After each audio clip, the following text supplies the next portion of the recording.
لعلكم تتقون صدق الله العظيم إن الله وملائكته يصلون على النبي يا أيها الذين آمنوا صلوا عليه وسلموا تسليما صلى الله على النبي الأمي وآله صلى الله عليه وسلم صلاة وسلاما عليك يا رسول الله صلى الله عليه وسلم আলহামদুলিল্লাহ প্রশংসা সেই মহান করুণাময় রব্বুল আলামিনের জন্যই যিনি অক্ষয় অক্ষয় অনাদি অনন্ত নিরাকার নিরঞ্জন চিরজীবন্ত।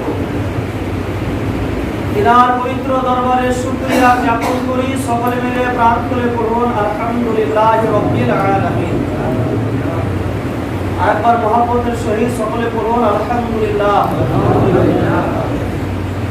অতঃপর নূরে মুজাসসাম ফখরে দু আলম শাহনশাহ দু আলম তাজদার মদিনা আহমদ মুজতবা মুহাম্মদুর রাসূলুল্লাহ সাল্লাল্লাহু তাআলা আলাইহি ওয়াসাল্লামের উপরে কোটি কোটি দরুদ ও সালাম শান্তির দ্বারা বর্ষিত হোক। সকলে মিলে প্রাণ খুলে পড়ি আল্লাহুম্মা আমিন। একটু মহব্বতের সহিত পড়ুন আল্লাহুম্মা আমিন। সুবহানাল্লাহ। রোজা লেগে গেছে মাশাআল্লাহ। পবিত্র জুমার দিন আজকে, আর পবিত্র রমজান মাসকে 3 ভাগে ভাগ করা হয়েছে। প্রথম যে 10টি রোজা, এই 10টি রোজাকে রহমত বা অনুগ্রহ বলা হয়েছে। এরপরে 11 থেকে বাকি 10টা 20টা রোজা, এই মিডিলে 10টি রোজাকে মাগফিরাত বলা হয়েছে বা দয়া বলা হয়েছে। এরপরে শেষ যে 10টি রোজা, একে বলা হয়েছে নাজাত বা মুক্তি। আজকে পবিত্র জুমার দিন এবং প্রথম 10টি রোজা বা রহমত, এই রহমতের শেষ দিন। 1 থেকে 10টি রোজা আল্লাহ রাব্বুল আলামিন বান্দাদের উপরে এত রহমত বর্ষণ করেছেন যে বান্দা যদি কাউন্টিং করে তাহলে শেষ করতে পারবে না। তো আল্লাহ এত রহমত দিয়েছেন আমাদেরকে, এত বরকত দিয়েছেন, এত অনুগ্রহ আমাদের প্রতি নাযিল করেছেন। তো সুবহানাল্লাহ একটু আস্তে বললে হবে না, জোরে বলতে হবে। একটু জোরে বলুন না সুবহানাল্লাহ। আল্লাহ সব থেকে, আল্লাহ যে রহমত অনুগ্রহ আমাদের প্রতি রয়েছে শেষ নেই, বেহিসাব। সব থেকে বড় রহমত, সব থেকে বড় অনুগ্রহ তো এটাই যে আমরা ওই আল্লাহকে স্মরণ করে আল্লাহর জন্য রোজা রেখেছি, 10টি রোজাকে পার করেছি, তাই না? এটাই তো রহমত, এটাই তো অনুগ্রহ আমাদের প্রতি, আল্লাহর দয়া যে আমরা এত রৌদ্র হওয়ার পরেও, এত বড় দিন হওয়ার পরেও, কষ্ট হলেও আমরা শুধুমাত্র আল্লাহ তোমাকে রাজি করার জন্য, খুশি করার জন্য আল্লাহ আমরা রোজা রেখেছি। আমাদেরকে তৌফিক দিয়েছেন বলেই তো, আমাদের শরীর সুস্থ আল্লাহ রেখেছেন বলেই তো, আমাদের তারও তাজা করে রেখেছেন বলেই তো। এর শুকরিয়া আমরা যদি আদায় করতে চাই, বাবাজিরা কিয়ামত পর্যন্ত চেষ্টা করলেও শুকরিয়া আদায় করে শেষ করতে পারবো না। তো সুবহানাল্লাহ একটু আস্তে বললে হবে না, জোরে বলতে হবে। সুবহানাল্লাহ। একটু জোরে বলুন না আলহামদুলিল্লাহ। আলহামদুলিল্লাহ। আরেকটু জোরে বলেন আল্লাহুম্মা আমিন। আল্লাহুম্মা আমিন। মাশাআল্লাহ। এখনো মনে হচ্ছে অনেকে রোজা লেগে আছে। আল্লাহ রাব্বুল আলামিন বলছেন, ইয়া আইয়ুহাল্লাযিনা আমানু কুতিবা আলাইকুমুস সিয়াম। ওহে বিশ্বাসীরা, ওহে ঈমানওয়ালারা, তোমাদের প্রতি রোজাকে ফরজ করা হয়েছে। কামা কুতিবা আলাল লাযিনা মিন ক্বাবলিকুম, যেমনটা তোমাদের পূর্ববর্তীদের উপরে রোজা ফরজ করা হয়েছিল। আল্লাহ রাব্বুল আলামিন বলছেন, রোজা রাখো বান্দা, এটা আমার মাস, এই মাসে তুমি রোজা রাখো, আমি আল্লাহ নিজেই তোমাকে পুরস্কার দেব, তোমাকে চাইতে হবে না। আমার মাসে তুমি রোজা রাখো, আমার মাসে রোজা রাখার জন্য তোমাকে চাইতে হবে না। আমি আল্লাহ এতই দয়াশীল, এতই রহমতের ভান্ডার আমার রয়েছে যে তোমাকে বিনা চাইতে আমি তোমার প্রতি অনুগ্রহ রহমত আমি বর্ষণ করতে পারি। দেখেন কত সুন্দর মাস বলা হয়েছে। এই রমজান মাসে যদি আপনি কোন নফল ইবাদত করেন, এক রাকাত নফল নামাজ যদি আপনি পড়েন, অন্যান্য মাসের ফরজ নামাজের সমতুল্য নেকি আল্লাহ দান করবেন। এই মাসে যদি এক রাকাত ফরজ নামাজ আপনি আদায় করেন, অন্যান্য মাসের 70 রাকাত ফরজ নামাজের সমতুল্য আল্লাহ আপনাকে নেকি দেবেন।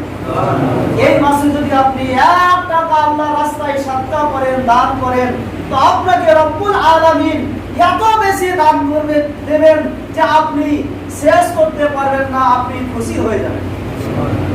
রব্বুল আলামিন যখন কোন বান্দা এই মাসে দান করে, রমজান মাসে সাদকা করে, যাকাত দেয়, তো জান্নাতে তার জন্য একটা বৃক্ষরোপণ করা হয়, গাছ লাগা হয়। যেমন যেমন ওই বান্দা আপনার যাকাত দিতে থাকবে, দান করতে থাকবে, ওই জান্নাতের বৃক্ষ আপনার শাখা পোশাখা ডাল আপনার বাড়তেই থাকবে। আপনি যত দান করবেন, আপনার জান্নাতের গাছ যেটা আপনার দানের নামে আপনার লাগানো হয়েছে, বাড়তেই থাকবে তার শাখা পোশাখা। তাহলে মুসলমান এবার চিন্তা করুন, ওই জান্নাতের গাছ যদি আপনার বাড়তেই থাকে, কাল কিয়ামতের মাঠে, রোজ হাসরের ময়দানে যখন ছায়ার প্রয়োজন হবে, ঠান্ডার প্রয়োজন হবে, বাতাসের প্রয়োজন হবে, আমরা যারা রোজা রেখেছি, আল্লাহর বান্দা যারা আল্লাহর উপরে বিশ্বাস রেখে রোজা রেখেছে, তাদের জন্য ছায়ার জন্য আপনার ছোটাছুটি করতে হবে না। ওই গাছ যেটা জান্নাতে আপনার লাগানো আছে, জান্নাত থেকে আপনাকে ছায়া দান করবে। বুঝতে পারলেন না? কিয়ামতের মাঠে, হাসরের মাঠে যে রোদ হবে, জমিন আপনার তেতে থাকবে, গরম হয়ে থাকবে, যেখানে পা রাখার জায়গা হবে না, পা রাখার মতো সমতুল্য আমাদের পা রাখার মতো কষ্ট আর দ্বিতীয় হবে না। সেই পা রাখার যে কি সুবিধা ওই জান্নাতের গাছ দ্বারা আমরা পাবো। আল্লাহ রাব্বুল আলামিন বলছেন, তুমি যেমন এই রমজান মাসে দান করবে, কাল কিয়ামতের মাঠে তোমাকে আর কষ্ট করতে হবে না, ওই গাছ তোমাকে ছায়া দেবে। সুবহানাল্লাহ। এমনই মাস, এমনই বরকতওয়ালা মাস, আল্লাহ বলছেন শুধু তোমরা কেন, তোমাদের পূর্বপুরুষদের উপরে রোজা ফরজ করা হয়েছিল। মুআজ্জাজ সামাইনে কেরাম, রোজা কাকে বলে? রোজা কার নাম? What is the definition of সিয়াম? রোজার সংজ্ঞা কি? আমরা মনে করি ভোরবেলায় সাহারি করে নিলাম, সারাদিন কোনো কিছু খেলাম না, পান করলাম না, সন্ধ্যাবেলায় বিসমিল্লাহ বলে খেয়ে নিলাম, বাস আমাদের রোজা হয়ে গেল। না, এটা উপবাস হলো, এর নাম রোজা না। রোজা কাকে বলা হয়? রোজা কিভাবে সম্পূর্ণ হবে? বাবাজিরা আমার, ভোরবেলাতে অর্থাৎ সাহারির সময়ে যার ঘুম ভাঙবে বা সাহারি করার সামর্থ্য থাকবে, সে সাহারি করে নেবে। সাহারি না করতে পারলেও সে যদি রোজার নিয়ত করে আর সারাদিন যদি কোনো কিছু না খায়, পান না করে, তবুও তার রোজা সম্পূর্ণ হয়ে যাবে। তো বাবাজিরা, সারাদিন না খেয়ে থাকা বা কোনো কিছু না পান করলে রোজা হয় না। তাহলে কিভাবে রোজা হবে? আমাদের মানসিক, আত্মিক, দৈহিক, বাতিনি, জাহিরি, শরীরের আন্ডারগ্রাউন্ড, উপরগ্রাউন্ড, ওপেন, ক্লোজ, সর্ব দিক দিয়ে যে সমস্ত কার্যাবলীগুলো অপছন্দের হয়, না পছন্দ হয়, সেই সমস্ত কর্ম থেকে আমাদেরকে দূরে থাকতে হবে।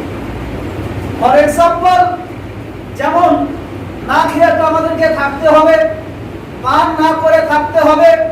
এই রকম যেগুলো অপছন্দকর জিনিস, যেমন বেরাদার ইসলাম, কোনো জঘন্য কাজ, কান দিয়ে কোনো বাদ্যযন্ত্রের আওয়াজ শোনা, খারাপ জিনিস শোনা, চোখ দিয়ে কোনো খারাপ জিনিস দেখা, হাত দিয়ে কাউকে কষ্ট দেওয়া, পা দিয়ে কাউকে কোনো কষ্ট দেওয়া, জুবান দিয়ে কাউকে কোনো কটু বাক্য বলা, এবং যত রকমের কুকর্ম, খারাপ কাজ আছে, ঝগড়া ঝাঁটি, কিবত, চুগলি, টিভি দেখা, ভিডিও দেখা, গান শোনা, সিনেমা দেখা ইত্যাদি সমস্ত কিছু থেকে নিজেকে বাঁচিয়ে রাখা, তৎসহ না খাওয়া না পান করা, এর নাম হচ্ছে কি? রোজা।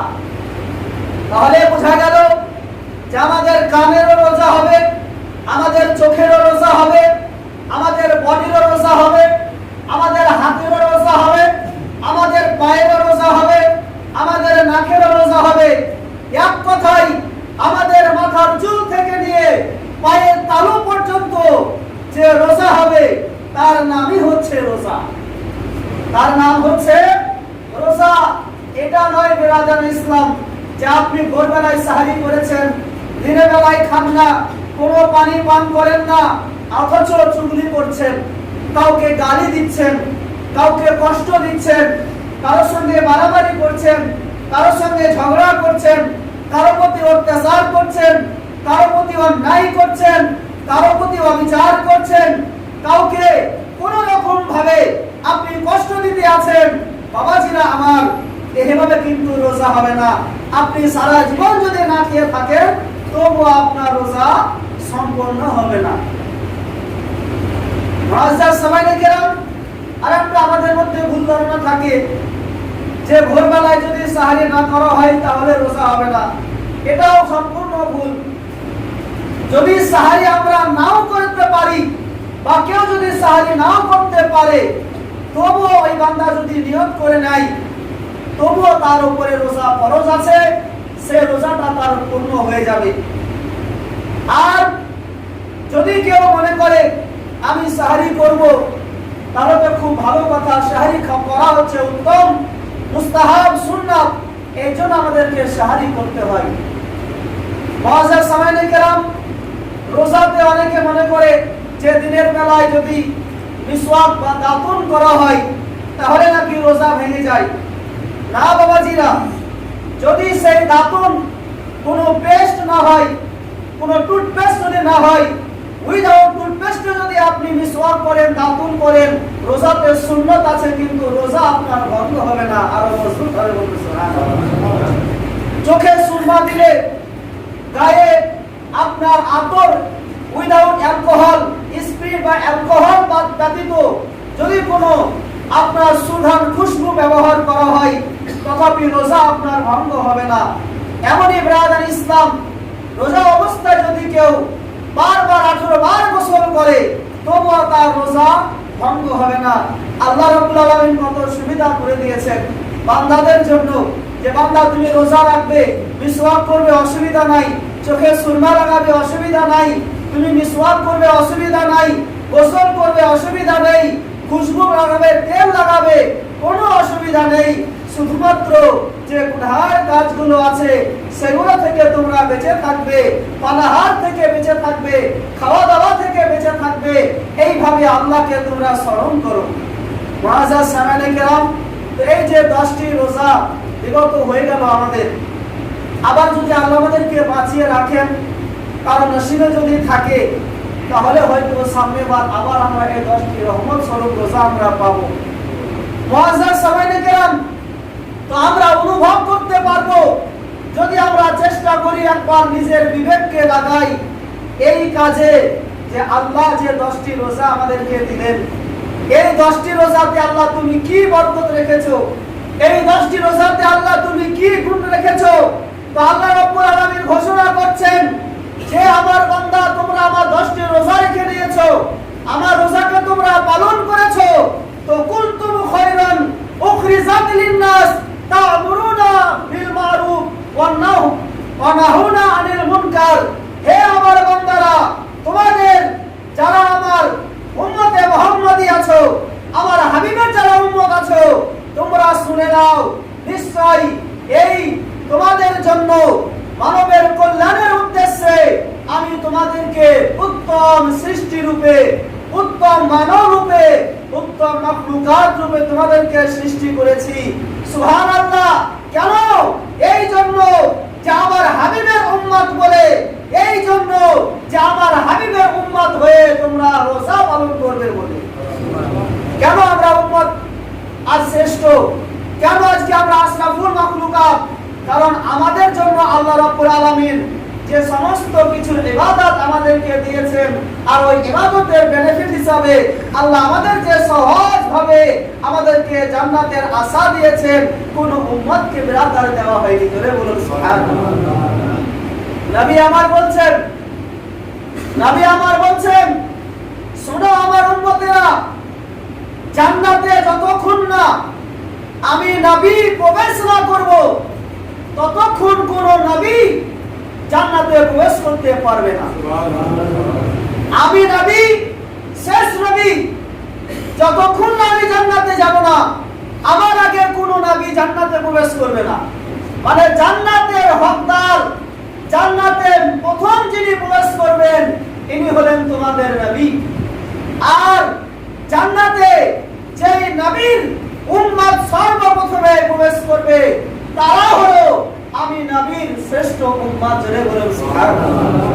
তাহলে আমাদের নবী জান্নাতে প্রথমে প্রবেশ করবেন, আর আমরা হলাম সেই নবীর উম্মত যে বিগত যে নবীর উম্মতগণরা রয়েছেন সেই উম্মতের পূর্বে আমরা গুনাহগার উম্মত জান্নাতে আগে প্রবেশ করব। বলুন সুবহানাল্লাহ। কিসের জন্য? আল্লাহ আমাদেরকে এটাই তো দিয়েছেন যে আমাদের মতো একাধারে 30টি রোজা এবং বরকতময় মাস আর অন্য কোন উম্মতকে দেওয়া হয়নি, আমাদেরকে আল্লাহ দান করেছেন। এজন্য তো মেরাজ রাত্রিতে হযরত মূসা আলাইহিস সালাম বলেন, ইয়া রাসূলুল্লাহ, ইয়া হাবিবাল্লাহ, ধন্য আমি হয়ে যেতাম যদি আমি নবী মূসা কালিমুল্লাহকে আল্লাহ নবী করে সৃষ্টি না করে তোমার উম্মত করে দুনিয়াতে প্রেরণ করতেন। করে বলুন সুবহানাল্লাহ। আমরা জানি যে কিয়ামতের পূর্বে একজন নবী পৃথিবীতে আসবেন। ওই নবীর নাম কি? ঈসা, হযরত ঈসা আলাইহিস সালাম। কিয়ামতের পূর্বে তিনি পৃথিবীতে আসবেন, 40 বছর পৃথিবীতে থাকবেন, রাজত্ব করবেন, দিন চালাবেন। সুবহানাল্লাহি ওয়া বিহামদিহি। তো হযরত ঈসা আলাইহিস সালাম তো একবার দুনিয়াতে এসেছিলেন, পুনরায় আসার কারণ কি? পুনরায় আসার কারণ কি? একটাই কারণ, হযরত ঈসা রুহুল্লাহ আল্লাহর কাছে দোয়া করেছিলেন, আল্লাহ গো, হে রব্বুল আলামিন মাবুদ, আপনি আখিরি জামানার নবীকে এত সুন্দর করেছেন, আপনি শেষ নবীর উম্মতদেরকে এত সহজ করে দিয়েছেন। ইয়া আল্লাহ রব্বুল আলামিন, আমি নবীর আকাঙ্ক্ষা, আমাকে আল্লাহ তুমি রুহুল্লাহ বানিয়েছো, আমার আকাঙ্ক্ষা ইয়া আল্লাহ আমাকে নবী বানিয়েছো, এবার তোমার ওই শেষ নবীর উম্মত একবার বানিয়ে দাও। ওই শেষ নবীর উম্মত বানিয়ে একবার আমাকেও পৃথিবীতে যাওয়ার সুযোগ করে দাও। ওয়াজাস সামাইনে কেরাম, আল্লাহ রাব্বুল আলামিন দোয়া কবুল করে নিলেন, বলে হে আমার হাবিব, যাও আমি তোমাকেও আমার শেষ নবীর উম্মতের লিস্টে নাম লিখে দিলাম। জোরে বলুন সুবহানাল্লাহ। তাহলে আমাদের পূর্ববর্তী যে নবীগণ আমাদের নবীর উম্মত হওয়ার জন্য আল্লাহর কাছে আবেদন করেছেন, অ্যাপ্লিকেশন করেছেন আল্লাহর কাছে, সুবহানাল্লাহ, চেয়েছেন আল্লাহ আমাদেরকেও ওই নবীর উম্মত হওয়ার সুযোগ করে দেন। আর আমরা তো আগে থেকে অলরেডি উম্মত হয়ে এসেছি। আমরা আমাদের সৌভাগ্য, we are very very proud যে আমরা অলরেডি সেই শেষ নবীর নবী মুস্তাফা সাল্লাল্লাহু তাআলা আলাইহি ওয়াসাল্লামের উম্মত হয়ে দুনিয়ায় এসেছি বাবাজিরা। তো যদি আমরা এই দিনেরটাকে একবার খাটাই, কাজে লাগাই, আল্লাহ সত্যি তোমার এই মাসে কত রহমত আছে, সত্যি তোমার এই মাসে কত দয়া আছে যে আমরা উম্মত হয়ে এসেছি আজকে বলেই সুবহানাল্লাহি ওয়া বিহামদিহি। আজকে রমজান মাস পেয়েছি, তাই 10টি রোজাকে আল্লাহ আমরা পালন করলাম। আল্লাহ আমাদেরকে তৌফিক দাও বিগত 20টি রোজার জন্য আমরা এইরকম ভাবে পালন করতে পারি। আমাদের কি আকাঙ্ক্ষা হয় না? আমাদের ইচ্ছা হয় না?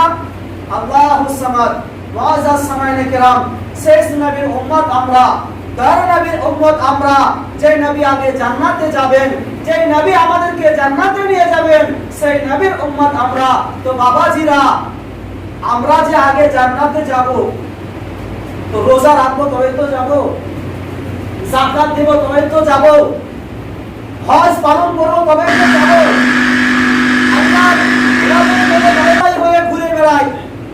রোজা কি জিনিস, যাকাত কি জিনিস, ইবাদত কি জিনিস আমরা যদি কোনো ভ্রুক্ষেপই না দিই তো জান্নাতে যাওয়া তো দূরের কথা, জাহান্নাম নিয়ে টানাটানি হয়ে যাবে, তাই না? যেমন সহজ আছে তেমন কঠিনও আছে। আল্লাহ রাব্বুল আলামিন আরো কত সহজ করেছেন যে রোজাতে তুমি যদি একটি নেকি করো তো 70টা নেকি করার সমতুল্য নেকি আল্লাহ তোমাকে দান করবে। একটি যদি নেকি করা হয় তো 70টা নেকির সমতুল্য আল্লাহ আপনাকে দান করবেন। এই যে আমরা রোজার মাসে খতম তারাবি পড়ছি, সুবহানাল্লাহি ওয়া বিহামদিহি, অন্যান্য সময় যদি কালামুল্লাহ শরীফ থেকে কোরআন শরীফের একটি আয়াত একটি অক্ষরকে পড়া হয় তাহলে 10টি নেকি পাওয়া যায়। ওইরকম একটি আয়াত একটি অক্ষরকে যদি শোনা হয় তো 10টি নেকি আপনার পাওয়া যায়। আমরা যে খতম তারাবি পড়ব কোরআন মাজিদের বিসমিল্লাহর বে থেকে নিয়ে সূরা নাসের সিন পর্যন্ত টোটাল যতগুলো 30 পারার মধ্যে অক্ষর আছে প্রত্যেকটা অক্ষরকে যদি আমরা এই রমজান মাসে ভালোভাবে তারাবির মাধ্যমে অন্তত হাফেজের পেছনে যদি আমরা শুনি একবার হিসাব করুন আমাদের নেকি কতটা হবে, আমাদের নেকির খাতায় কতটা জমা হবে, ওই ব্যাংকে আমাদের কতটা আল্লাহ নেকি জমা করবে। একটা অক্ষর যদি 10টা নেকি হয় তাহলে এতগুলো অক্ষর আমরা শুনবো খতম তারাবিতে। প্রথম দিনে 100, দ্বিতীয় দিনে 50, তৃতীয় দিনে 25, চতুর্থ দিনে ইমাম সাহেব আসসালামু আলাইকুম এদিকে ফাঁকা, পঞ্চম দিনে ইমাম সাহেব আসসালামু আলাইকুম এদিকে ফাঁকা। তুমি কি হবে? সওয়াব হবে? আল্লাহুস সামাদ। কি দুর্ভাগ্য আমাদের! এখানে যদি আজকে কোনো সিনেমা লাগিয়ে দেওয়া হতো, বাজার লাগিয়ে দেওয়া হতো, কোনো জঘন্য কর্মকাণ্ড যদি করা হতো তো পা রাখার জায়গা থাকতো না। আজকে আমরা 1 রাকাত 10 মিনিট ম্যাক্সিমাম 10 মিনিট একটা রাকাতে আমরা যদি না দাঁড়িয়ে থাকতে পারি কাল কিয়ামতের মাঠে রব্বুল আলামিন একটা তাওয়ার হুকুম দেবেন, চুলার হুকুম দেবেন। ওই চুলাতে একটা তাওয়া চাপানো হবে, ওই তাওয়া চুলার আগুনে গরম হয়ে থাকবে, উত্তাপে আপনার তেতে থাকবে। সকল বান্দাকে এক এক করে নাম ধরে ডাকা হবে, বলে চাপ তাওয়াতে। চুলার উপরে যে তাওয়া দেওয়া আছে তাওয়াতে চাপ। আর তোমার শুরু থেকে নিয়ে শেষ পর্যন্ত তোমার বয়সে কি খেয়েছো, কি পড়েছো, তুমি কি কি করেছো সমস্ত কিছু তুমি হিসাব দাও। আর একটু আস্তে বলতে হবে সুবহানাল্লাহ, আল্লাহুস সালাম। কাল তাওয়াতে, গরম তাওয়াতে কিয়ামতের মাঠে আপনাকে বলবে যে দাঁড়িয়ে তুমি হিসাব দাও। তুমি 80 বছর পেয়েছো, 90 বছর পেয়েছো, কি খেয়েছো, কি পড়েছো, কি পান করেছো, তুমি হিসাব দাও। যারা রোজা আছেন তাদেরকে যদি জিজ্ঞাসা করা হয় যে 10টি রোজা আমাদের কেটে গেল, তো 10টি রোজাতে আপনারা 10 বার ইফতার করেছেন, তো 10 দিনের ইফতারে আপনারা কি কি ফল খেয়েছেন 10 দিনের হিসাব দেন তো। তো আমাদের একটা মনে হয় পাওয়া যাবে না যে হিসাব দিতে পারে। আর যদি হিসাব দেয় যে বলি সাহেব আপেল, কলা, আঙ্গুর ফল খেয়েছি, এবার যদি জিজ্ঞাসা করা হয় যে বলেন তো আঙ্গুর কটা খেয়েছেন 10 দিনে, কপিস আঙ্গুর খেলেন 10 দিনে 10টা ইফতারে, কপিস আপনি আঙ্গুর খেয়েছেন, তরমুজের ফলই আপনি কপিস খেয়েছেন, খেজুর আপনি কপিস খেয়েছেন, আপনার বাবার হিসাব দেওয়ার ক্ষমতা নাই। আর আপনি কেন মৌলভী সাহেবের ক্ষমতা নাই? আপনারা পারবেন না, মৌলভী সাহেব তো আরই পারবে না। কেন মৌলভী সাহেব তো একটু আরো হাইফাই হয় আপনাদের দোয়াতে, তাই নাকি? তো মৌলভী সাহেব তো আরই দিতে পারবে না। তো চিন্তা করেন কাল কিয়ামতের মাঠে ওই গরম তাওয়াতে যখন আপনাকে দাঁড় করিয়ে বলবে বান্দা তুমি হিসাব দাও, তুমি কি কি খেয়েছো বলেন তো, আমরা কি পারবো সেই হিসাব দিতে? আর যদি হিসাব দিতে লাগি তো কি সহজে হিসাবটা হয়ে যাবে? না কিয়ামতের মাঠটা সহজেই হয়ে যাবে? হবে না। তাহলে একবার চিন্তা করেন, আজকে দুনিয়াতে যদি আমি 5 মিনিট হাফিজ সাহেবের পিছনে তারাবি না পড়তে পারি, কাল কিয়ামতের মাঠে কি করে আমরা দাঁড়িয়ে থাকবো? যেখানে সূর্য আমাদের কাছাকাছি থাকবে, যেখানে জমিন আমাদের পেটে থাকবে, গরম হয়ে থাকবে, ওই জায়গায় আমরা কিভাবে দাঁড়িয়ে থাকবো আমাদের বিচার হবে এক এক করে। আর উকিল তো আপনার জজ তো একটা থাকবে না, আপনার জজ তো একটাই থাকবে। ওখানে না জমিপুরে আপনার কোর্টের জজ থাকবে না, হাইকোর্টে না সুপ্রিম কোর্টের জজ থাকবে। ওখানে একটাই সুপ্রিম কোর্ট, ওখানে একটাই হাইকোর্ট, ওখানে একটাই জজ, আর সেই জজ হলেন মহান আল্লাহ।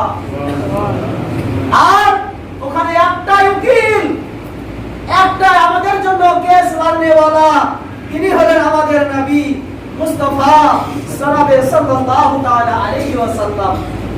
তো সবার কি একসঙ্গে বিচার হবে যে এদের সবার একসঙ্গে খাতা দেখে দেন আর জান্নাতে দিয়ে দেন, জাহান্নামে দিয়ে দেন? না, এক এক করে ডাকা হবে, ওয়ান বাই ওয়ান, এসো হিসাব দাও। আপনি তো বলতে তো পারবেন না মুখ আপনার বন্ধ করে দেওয়া হবে। মিথ্যা যদি বলতে বলে দেন, ফাঁকি যদি মারেন, জবান আপনার বন্ধ করে দেবে, হাতে আপনার সাক্ষী দেবে।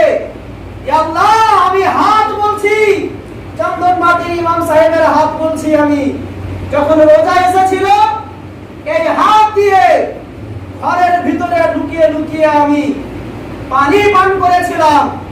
আল্লাহ, এই হাত আপনার দরবারে সাক্ষী দিচ্ছে। তাহলে বাঁচার কোনো আশা থাকবে না, প্রত্যেকটা শরীরের অঙ্গ প্রত্যঙ্গ আপনার সেদিনকে সাক্ষী দেবে। তো বলতে আসলাম বাবাজিরা, এই যে রমজান মাসের তারাবি যদি আমরা হাফিজ সাহেবের পেছনে শুনতে পারি, পবিত্র গোলাম কারামুল্লাহ শরীফ 30টি পারা, কত আমাদের নেকি হবে। একটু আমাদের কষ্ট হবে সত্যই, কিন্তু এই কষ্টটা যদি আজকে আমরা করতে পারি, কাল কিয়ামতে আমাদের আরাম হবে। বলুন সুবহানাল্লাহ। আর যারা কষ্ট করে না, তাদের সেদিন কপালে কষ্ট আছে।